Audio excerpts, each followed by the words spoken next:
Hello, I'm Allison Taylor Brown, Director of the Village Writing School, and we welcome you to our online Memoir Success Summit. Today I'm speaking with Marion Roach Smith, who is the author of several books, her own memoir entitled Another Name for Madness, some books on writing memoir, as well as some other creative nonfiction. So welcome, Marion. Hi, how are you? In your writing book, you talk about writing with intention as opposed to writing exercises or those sacred morning pages. So tell us what you mean when you refer to writing with intention.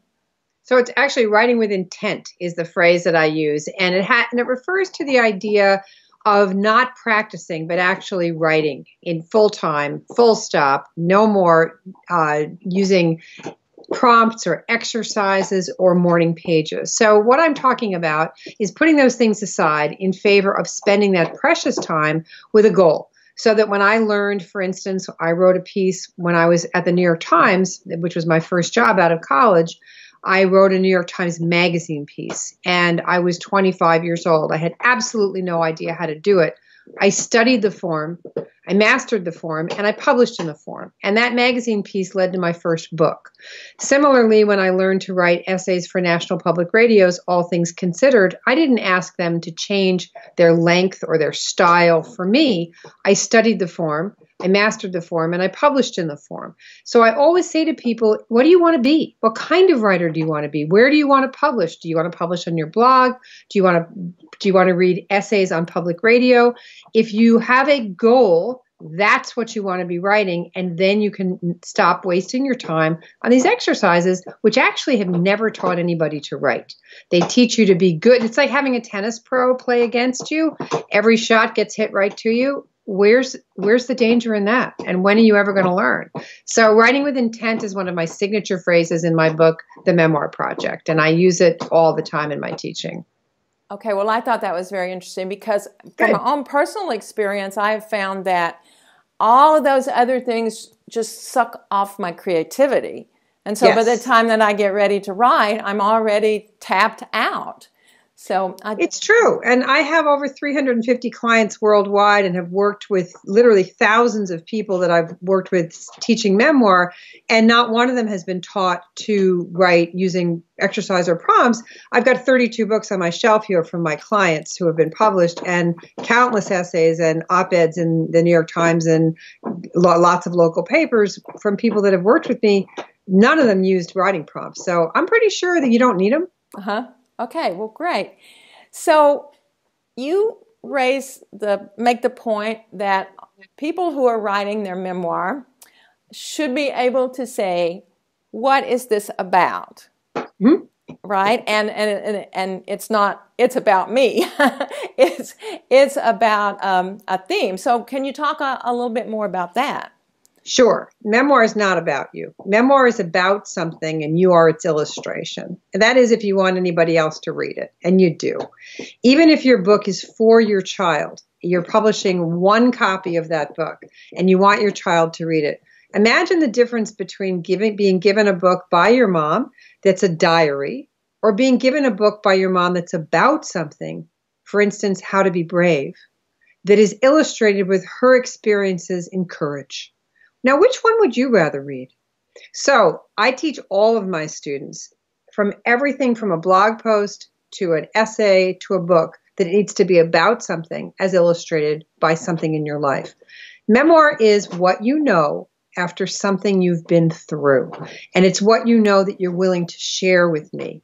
So you know something. You have an area of expertise. And I want to know what that is. And I want the book to be about one of the big universals. I want it to be about an argument because all nonfiction is an argument. So an argument can be as simple as gardening will enrich your soul. Then all you have to do in that book is prove that to me. And then you're done. So if it's about something, it'll prove something, it'll argue something, it will illustrate that something with your life story, and it won't read like a diary, which really nobody wants to read. Okay. All right. Well, that's something that we can all figure out, and then we've kind of got our marching orders for the whole book, really. Yeah. Yes. So you also use the term cosmic graph. Tell us what that is and where it needs to come in the memoir. So that's an expression I learned at the New York Times, and different newspapers have different expressions for that. Some people call it the hoo-ha. I've heard it called the nut graph. It's about paragraph 4 in a personal essay in which the reader, by which time the reader clearly knows what the piece is about. So in other words, we know what's at stake. If you're writing an op-ed and you want me to come over to your way of thinking about fracking, for instance, by fourth paragraph, I should know that this piece is about fracking. What's at stake is some place that's being fracked, or my opinion on fracking, or some controversy, and that I'm going to be persuaded or not based on your expertise. And so it's really an expression that has to do with the personal essay, and by about paragraph 4, we should really know what's going on. Okay, great. You've been teaching on some of the special challenges of the Me Too story. Mm-hmm. And so going back into trauma of any kind, really, is terrifying for almost everyone. So what advice would you give people on how they can write about these horrific events without just reliving them? Right. So reliving the events is for therapy. Going back and reanimating is only to be done in a room with a professional. I would never encourage somebody to reanimate or go back and relive the experience outside of a therapeutic model, some kind of design. What we do when we are writing is we're looking at it. This is a very different intellectual process, and one in which you are able to use your people in your story as characters. They are characters. You've got to get some perspective on them. You have to make some decisions about them, about what the story is about, and what you're arguing. And as soon as you do that and you stop saying the story is about sexual abuse and I'm its illustration, but instead you maybe say, and I'm not saying you turn it into a happy story. I'm not saying you make it okay. I'm saying you look at your story and you say, what's this really about? What's this story about? Oh, said one of my clients recently to me, who's writing in the Me Too movement, this isn't about sex abuse. This is about me finding my voice. Because, of course, women who are abused are frequently told, you like it, you wanted it, you enjoyed it, that never happened. No, the uncle who lived next, our uncle never did that. The neighbor never did that. They're gaslit. And so the gaslighting that goes on with abuse takes away your voice. And so what she realized as she was writing about it is really her story is about finding her voice, owning her voice, as illustrated by her sex abuse. That's the way I ask people to think of their experiences. What is it about? And what are you going to illustrate? How are you going to illustrate it? What scenes from your life will you use to illustrate it? And you see how we start to get some distance on that story? You see how it starts to go over there so we can look at it? And then you look at your people as characters, and they are characters. And that gives you that arm's length different distance that is writing and not therapy. It is still therapeutic because here's what happens in the Me Too movement. You get to choose how the story ends. You get to choose how this story ends. Meaning, you get to say when you've done what with it. In other words, it's not just dominating you. It's a story, and you get to choose how it ends. As you can, I'm not saying you write in a happy ending. I'm saying you say, and then I got my voice back. And then I learned to tell my tale. And then I learned it didn't make any damn difference if nobody believed me. And then I learned that, legislation may not protect me. Maybe I've outlived my right to prosecute, but I have to learn to live with that. So you get to choose when and where this story ends. So I always give people that advice is to use this little algorithm that I give everybody. And here it is. It's about X as illustrated by Y to be told in a Z. It's about finding my voice, as illustrated by being disbelieved by my entire family that I was abused by our uncle, to be told in a book. And as soon as you start to work with your story, as opposed to just writing your tale, you start to get some distance. So I teach so much about this these days. And as I said, it's not about coming up with a happy ending. It's about getting your hands on it and getting some control of it. Mm-hmm. One thing I notice with our students, in a memoir, it's so confusing that you have the character, you're the character, you're also the narrator, and you're the writer. And so it's really helpful to define what each of those three roles is, so that again, as you say, it's not just all about you, but you're crafting this character even in this story, even though that character is you and you're telling your truth, but it's still crafted. And one of our students actually found that when she wrote her first draft, she started out in first person and she just, couldn't go forward. So she wrote her first draft in third person. And that helped her to get, to realize that this was a character that she was writing about. And that helped her a lot. So see, that's magnificent. The first question I always ask people is, who's going to write this story?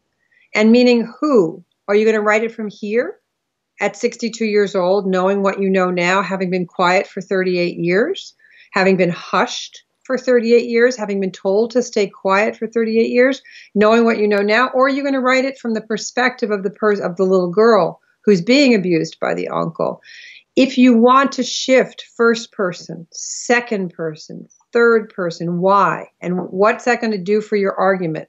Always thinking, who's telling this tale?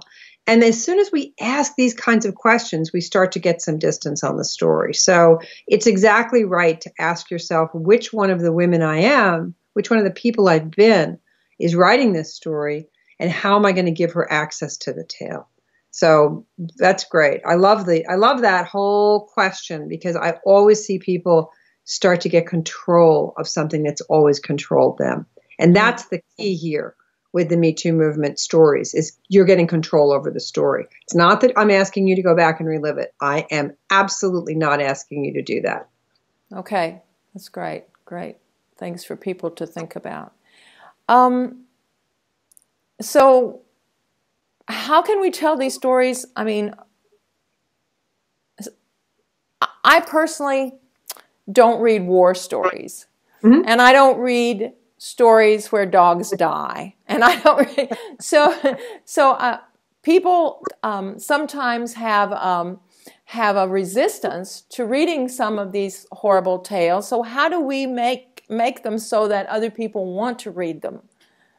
Because by not writing stories about sex abuse, but writing stories that are about finding my voice, as illustrated by the sex abuse that I endured. In other words, again, I'm not telling you to make it happy. I'm telling you to make it about something, because it is about something. It is about something other than, it's not just about the facts, because the facts are deeply subjective anyway. I mean, they're your facts. It's your truth. So instead, if you can start looking at it as something that can inform others on a topic, finding my voice, taking control, making myself a series of powerful decisions, and what happens. Putting up boundaries. How about a story that's about boundaries, as illustrated by a story of sex abuse in a family? So if your parents don't believe you, and your sister doesn't believe you, and they've shut you out all your life, they're on one side, you're on the other. If the story becomes about your knowledge of, hey, wait a minute, I need my own boundaries. I need my own boundaries to not let them continually make me feel that I am making all this up. I need them to understand that my story is my territory and I live in it, and it's important to me that I get believed. But if they're not going to believe me, I'm going to put up some boundaries around that And I'm going to find other people who accept me for who I am. So maybe the story is about boundaries. In other words, it's not about, we don't want to read a story that just recounts the sex abuse any more than I want to read a story that recounts how you planted your garden seed by seed, which is a very nice story, but I'm bored within minutes. So applying the same standards to a horrible tale, you say, well, what's it about? Because that's where we live, in the universal. And people always forget this when starting to write memoir, that memoir must be about something universal if you want anyone else to read it. It is almost never a plot-driven tale. Think of all those stories, even the big blockbusters. Wild isn't about a woman walking the Pacific Trail. It's about a woman growing up to be the woman that her mother believed she could be. And who doesn't want to read about that? So you can say, oh my God, she has sex with strangers. She has heroin addiction. No, I don't want to read that horrible story. It's not about that. Those are just stops along the way. So what Cheryl Strayed understood completely is the need for the universal to illustrate the deeply personal. Okay. So if my memoir is my memories, my story, my truth, then do I need to research? Do I need to check facts, or what role does that play in it? Absolutely. So memoir must be accurate. Memoir has to be true according to you. You get to say to your sister who doesn't believe you. You get to say to your mother who says that's never happened. You get to say, Mom, you're right. It didn't happen that way to you. It happened that way to me. And then you must check the facts around it. Please get the president right at the time that this thing happened. Please go check and make sure, was it Jimmy Carter or was it Ronald Reagan? Check it. Get the school song lyrics right. Go to your yearbook. Find out from your sister the name of the dog who bit you when you were in second grade. Check your facts. We are expecting you to tell us a true tale. And so you must do research. I'd research everything. I research it to the point where when I go back to that little algorithm, it's about X as illustrated by Y to be told in a Z. But if I'm writing a piece that's about mercy, it's about mercy as illustrated by putting my dog down, which you won't read because you don't like to read stories where dogs die, to be told in a personal essay, right? I will literally start my research with the word mercy. I will go to the thesaurus and look up the word mercy and learn all the synonyms and antonyms. I will go to the dictionary and learn every single thing there is to know about mercy and its word. I will go to the Bartlett's quotations and read Emily Dickinson and Milton and whomever, Faulkner, on the subject of mercy, so that I have a palette of language on my word. Not because I'm going to steal their language or start my story with a quote from Emily Dickinson, but my research starts when I first figure out what my story is about, and then I become the world's greatest expert on my word, on that topic. I might even go and read 5 or 6 pieces in the magazine Psychology Today online on the subject of mercy, because you can't just recount what you did in your life. You have to have context. You have to understand what happened in your life. So read up on mercy, and you might get some language that'll help you explain to me what mercy really is, me, the reader. So research starts right from the beginning with me, and that's what I teach my students to do. It's the first thing that I have them do is once they figure out their X factor, I have them become experts on that X factor. It always improves the writing. Even if you're writing a blog post, do a little research, and it'll improve your work. Wow. Yeah, that's great. That's very interesting. And I think you're saying that if we're accurate in who the president was, that makes our story more true as far as the personal things that we're telling. Well, I depend on you to be a reliable narrator. Exactly. And a reliable narrator is a complicated thing. It doesn't mean I have to like what you do. I might read a book where you're a heroin addict and you make bad choices and you choose to get the heroin rather than feed your child. I might disagree with your choices to that extent, but I know you're telling me the truth, and you show me the truth by being accurate all the time. As soon as I find an inaccuracy, I'm out. Why would I believe you if you can't get the basics right? And so I also expect you to do some fairly accurate reporting on your own development. I expect you to tell me the truth. That doesn't mean I expect you just to tell me the facts. The facts mean very little. The context, the evidence of your argument is what I'm reading for. So what about the facts like people's names? What about changing people's names? So changing names is a very, it's a question I get all the time, 100 times a week. And here's what I always say. Sure, if you want to, but never forget that this is the single most expensive piece of real estate that you are ever going to own, your work. And every word is precious. So why just change names when you might be able to find a more creative way to characterize your people? Let's say your mother is the obfuscator. Why don't we call her the obfuscator? Let's say your father is the procrastinator. Think how much more fun it would be to read an essay in which he's referred to as the procrastinator, she's referred to as the obfuscator. We don't have to know their names. We have to know the role they played in your story. So why not use some kind of method that allows me to have a deeper characterization of your characters? So some people, I've had some students write using their entire family as members of on the chessboard, the king, the queen, the rook. They come up with the most wonderful things because just changing the names, what does that tell me? It tells me you change the names, but show me who they are every time you refer to them, starting with their names, and that's good writing. Okay, interesting. So what about these pieces on the chessboard that have their own side of the tale? Everybody does. Yeah. What do you do about the people who claim that these things never happened? So as I said, you get to start from this day forward. Every memoir writer who's listening to this gets to start practicing this sentence. You're right, Mom. That's not the way it happened to you. That's the way it happened to me. And then you've got to develop a sense of self a little bit around this because you got to own that. You've just got to own that because the truth is a pizza and everybody gets a slice, but everybody in a family takes that slice and walks away with it.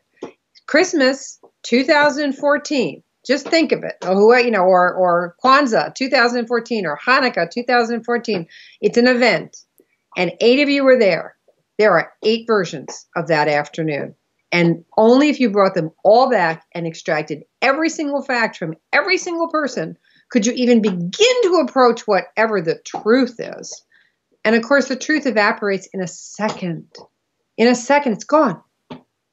And so somebody remembers that the chair was green, and somebody remembers that the chair was red, and somebody remembers that Uncle Harry was there, and somebody says, no, Uncle Harry was already dead. And where's the truth? What's your truth? Memoir is saying, what's your truth? And they don't mean, what did you do on Tuesday? The question is, what can you share with me about what you know after something you've been through? You've just buried your father.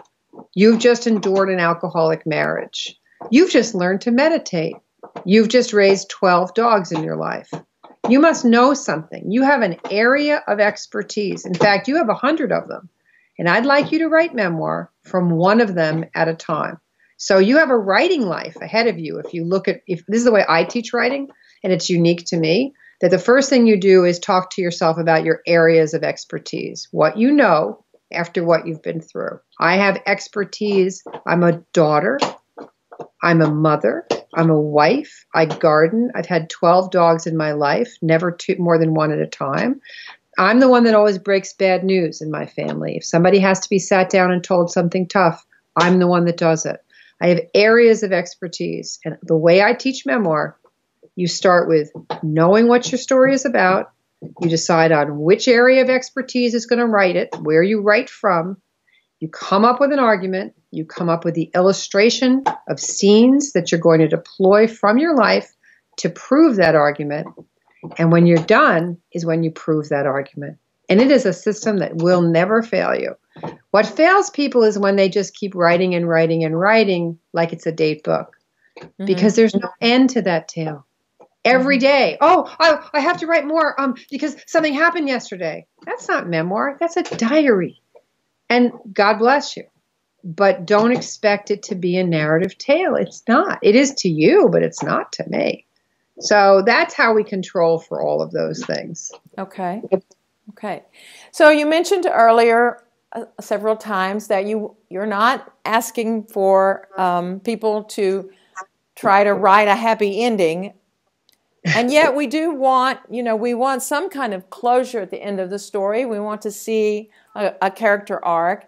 So if we have no happy ending, or we have no happy ending yet, what is your advice? And so most stories don't have a happy ending, actually.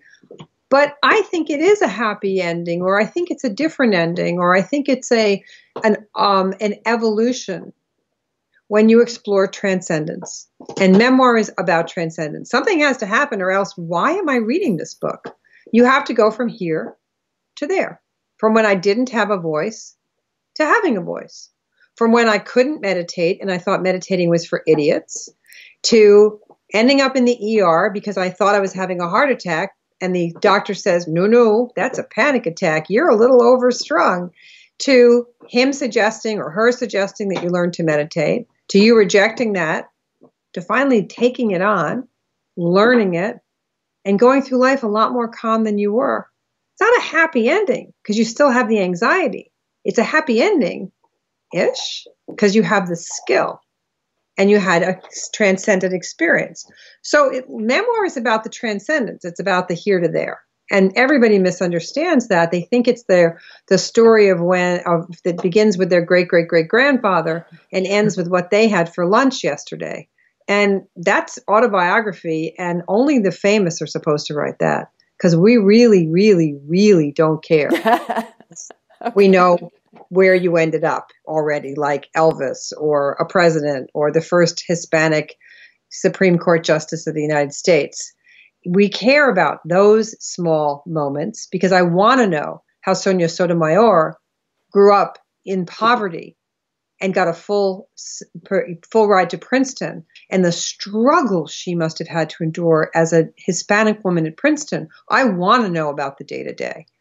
But I don't care about somebody else's day-to-day if I don't know where they ended up. So memoir, that's why memoir is such a beautiful medium. It's for us who are not famous, but you don't want everything in there. You want the answer to a single question. How do you find your voice? How do you live with dignity? How do you find peace in your own backyard? How do you learn to meditate? That's what memoir does beautifully. All right. Well, tell us a little more about your online classes and the services that you offer to people who want to tell their stories. Sure. Thank you for asking. I've been teaching memoir for more than 20 years in person. And the reason that I've been teaching memoir is because I've been writing memoir for years. As I said, I started at the New York Times. It doesn't seem possible, but I was the first person to write a first-person account of anyone with Alzheimer's disease. I was the very first person to ever write a popular culture piece on Alzheimer's many, many years ago in the New York Times Magazine that led to a book. And I've written 4 books in total. And so I know what I'm doing. I've published 4 mass market books with American Publishing. So I got a lot of experience with working with editors and learning from them how to write books. And I was the luckiest writer in the world. I had the 4 best editors in New York at the biggest publishing houses. I chose my publisher based on the editor I wanted to work with. And they taught me to write books. And they taught me a wonderful method for doing it. And that's what I teach others. So I have a bunch of different classes. And they're all online at marionroach.com. I have a 90-minute entry-level class called Memoirama. That's everything you need to know to learn to write memoir. Then I have a 2-hour class, and that's open to about 25 people. I have a 2-hour class after that called Memoirama 2, where you send me that little argument like we talked about, and you fill in that little algorithm. It's about X as illustrated by Y to be told in a Z. And you and 6 other writers and I talk for 2 hours, and I show all 7 of you how to structure your books. And that's a lot of fun. I have a class on how to write op-eds, which most people really love these days because everybody has something to say right now, it turns out. And then I teach a master class, which is 6 months, once a month, with just 7 writers. and you'll have a first draft of your book within 6 months. And so I teach all over the place. And then I also work one-on-one with a lot of people all over the world on op-eds, essays, manuscript length books, book length manuscripts. And it's a wonderful life because I get to talk to people all day long about their stories and how to make them work. Well, you've certainly articulated a lot of really great principles tonight in a way that I think is very memorable and a little bit different than what we might have heard other places, even though it's so I certainly can see that you would be a great person to work with, and I, by the way, have read your memoir about your mom and the Alzheimer's. Oh. I was able to find one, and I got it sent over here to Italy, so I got to read it. Nice. Yeah. Nice. So okay. Well, is there anything else you'd like to tell our listeners about their stories? Well, I always tell people who are writing to write. It is the most wonderful thing you can do. I literally do not know how I feel about anything until I write about it. And I learn so much by writing. So write. Just throw your heart open and work. It's a wonderful life.